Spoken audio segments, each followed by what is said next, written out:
just communication between humans. But now there is communication between humans and machines, and sometimes between machines.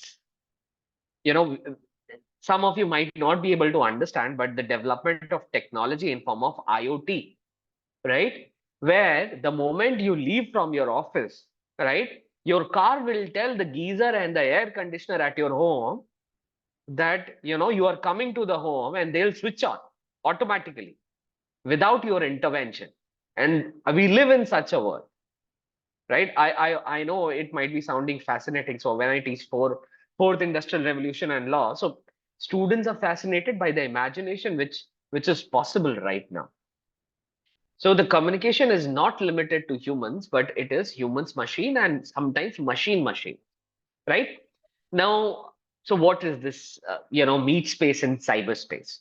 Now, very quickly, we all know that there are space around us. Now this space, when there is a physical interaction or there is a physical space, what do we call it? We call it technically meat space. We all are made up of flesh and blood, meat. I hope you are able to understand. Therefore, meat space. Cyberspace is like we are interacting with each other, right? Possibly, you might not be able to interact, but I would recommend, if you want to put anything in the chat box, please feel free to write. I will try and respond if you have any queries at all. Okay. Now, at the bottom of the screen, you're just able to look at the evolution of the term. How did the cyber term evolve? So, cyber term evolved from kubernetes. So it's a Greek word which means to steer or to navigate. Okay. Now, kubernetes gave devise the word Kubernetes, right? Steerman, or the one who navigates. Now, these Kubernetes were converted into English as cybernetics, which is broadly the study of communication and control system in living beings and machines. And from the cybernetics, the term cyber came. So, what is cyber? Of of relating to or involving computer or computer network. So cyber, whenever, the common parlance when we understand cyber is what? Something or other relating to computer. Now, usually you would have seen that cyber as a term is never used or rarely used independently. It's always used in consonance with something. Like here also what we are talking, cyber space. What we are talking, cyber law. What we can also talk about, cyber crime. We can talk about cyber security, but we do not talk about cyber as an independent term or independent concept.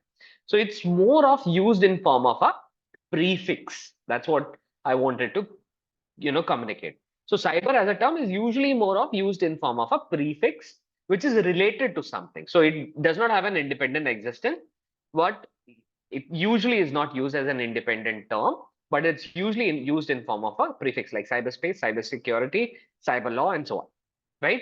So I hope we have been able to understand what cyberspace means. So cyberspace means a virtual space. One final time, cyberspace is what? It is a virtual space where different individuals may interact with each other, where so cyberspace is what? It is a virtual space where different individuals may interact with each other using information technology devices, or one individual may interact with a machine, or one machine may interact with another machine. I hope we are able to understand the meaning of cyberspace. Now, very quickly, how did the evolution of cyberspace happen? Right? So I understand, we'll very briefly look at the history of internet. That is something which we'll do. But for us, we will be able to pick up and we will be able to realize that cyberspace does not limit to internet. It has existed prior to that. Because what we are saying, information technology system, which is global in nature, which facilitates communication between humans and machine, humans and humans, or machine and machine, right? So initially it was just humans to humans. There was no machine involved, like we talk about machines today, right? But yes, earlier it was just humans. So whether internet or computer in the 19th century or 20th century were the first time, the answer is yes. So how did it begin? So it began with telegraphs. Now, I don't want to go into detail, what should I say, detailed discussion about the evolution of telegraph. First, there was optical telegraph, then there was electricity-based telegraph, right? And over a period of time, telephone developed, then radio developed. Now, radio, what's happening is communication. So, radio developed, then radio developed, and then there is something which is called ENIAC. Now, just to give you an idea, ENIAC is the world's first programmable computer program. Oh, sorry, world's first programmable computer, right? So ENIAC was developed right at the end of World War II, right? And then I have not brought in 1969 where ARPANET began. So ARPANET is considered to be a precursor of internet, right? So the internet which we use, so internet is what is basically a network. Network means interconnections of different computers. What is a network? Network means interconnection of different computers. So initially there was interconnection of various telegraphs, then telephone, then radio, then we developed computers, and by 1980s, 1990s, we had personal computers.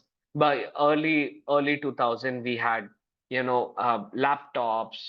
Now, I don't know, smartwatch, you name it, right? So all this is generating what? Cyberspace, right? All that virtual space, which is global in nature, or which helps communicate two individuals or human and machine using information technology system is what is cyberspace for us. I hope we are able to understand. See, technical definition is not at all important. As a teacher, and most of my colleagues would agree with me, definition is something which is not important for you. The whole aspect or importance is your ability to understand a concept. If somebody speaks something to you, whether you are able to comprehend what does it mean, that is what is very, very important. So I hope I'm able to communicate what is relevant and important. Now, we have all talked about the technical aspects of cyberspace, but the next question is whether is there any legal definition of cyberspace?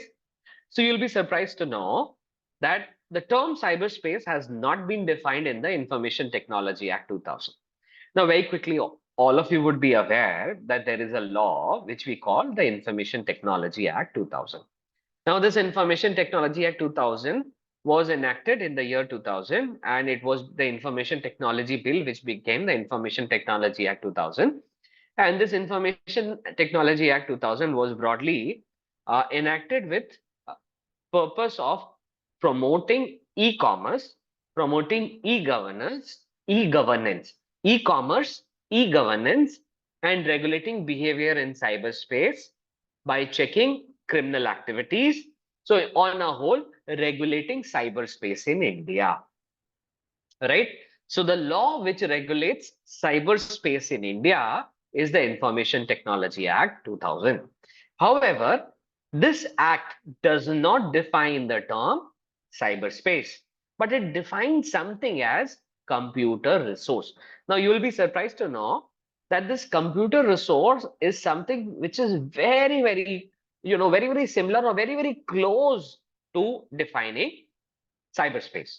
So how computer resource has been defined under section 2(1)(k), section 2, subsection 1, clause K of the Information Technology Act defines computer resource, which means, now this is very interesting. The term which has been used is means. It is not include. Now, what is the relevance of this word means?